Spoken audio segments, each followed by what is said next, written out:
जो आज का विषय है वो जो आर्थिक व्यवस्था इस देश में पिछले 10 सालों से जिस गैर जिम्मेदारी के साथ निभाई जा रही है, उसी के तहत एक नई पॉलिसी लाई गई है जिसमें 2005 से पहले के नोटों को, करेंसी नोटों को विड्रॉ करने का विषय आज की सरकार लेकर आई है।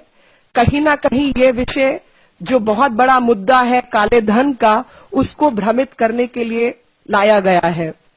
क्योंकि इससे जो 65% इस देश की जनता है जिसके पास बैंक अकाउंट तक नहीं है और जो अपने पैसे को छोटे छोटे सेविंग के रूप में अपनी जीवन की कमाई घरों में रखते हैं,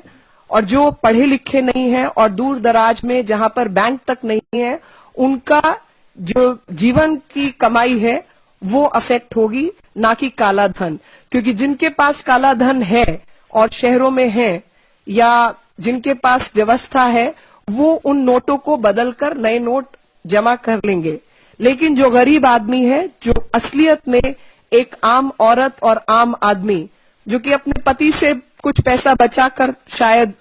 आटे के डब्बे में पैसा रखती है या दाल चावल में पैसा छुपा कर रखती है, ये उनकी जीवन की कमाई वो इस अव्यवस्था से प्रभावित होगी। और उस व्यवस्था के तहत जहां पर 3-3 कमेटियां बनाई गई सन 2011 में, जबकि सुप्रीम कोर्ट ने कहा था कि आप एक एसआईटी हम बनाना चाहते हैं जो कि सुप्रीम कोर्ट की निगरानी में काला धन जो कि विदेशों में जमा है उसको वापस लाने का इंतजाम ये सरकार करे, तो उसके खिलाफ ये सरकार ने दस्तावेज कोर्ट में पेश किए और कहा कि हम खुद इस पर काम कर रहे हैं और 3 कमेटियों का हमने गठन किया है। अब वो 3 कमेटियों की जो अवधि थी वो 18 महीने थी, जो कि कब की समाप्त हो गई। लेकिन आज तक उन कमेटियों ने कोई रिपोर्ट सबमिट की है, उस रिपोर्ट पर कोई कार्रवाई हुई है, इसका ज्ञान हमें नहीं है और किसी ने इसको बताने की या उस पर कुछ काम करने की कोशिश भी नहीं की।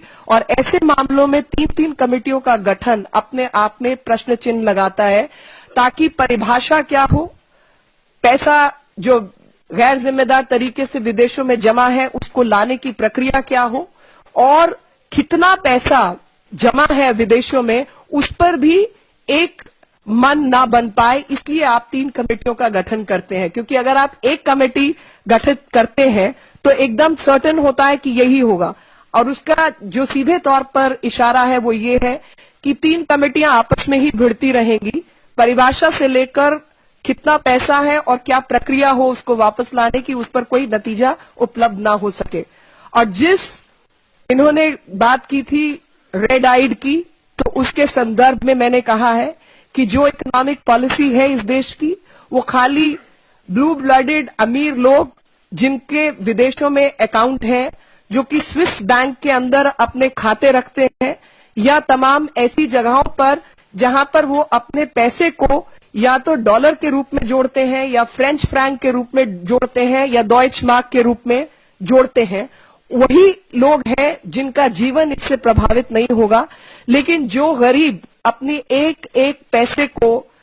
हिंदुस्तानी रुपए के रूप में जोड़ता है और उसके जीवन की जो कमाई है वो 65% भारतीयों का जीवन इससे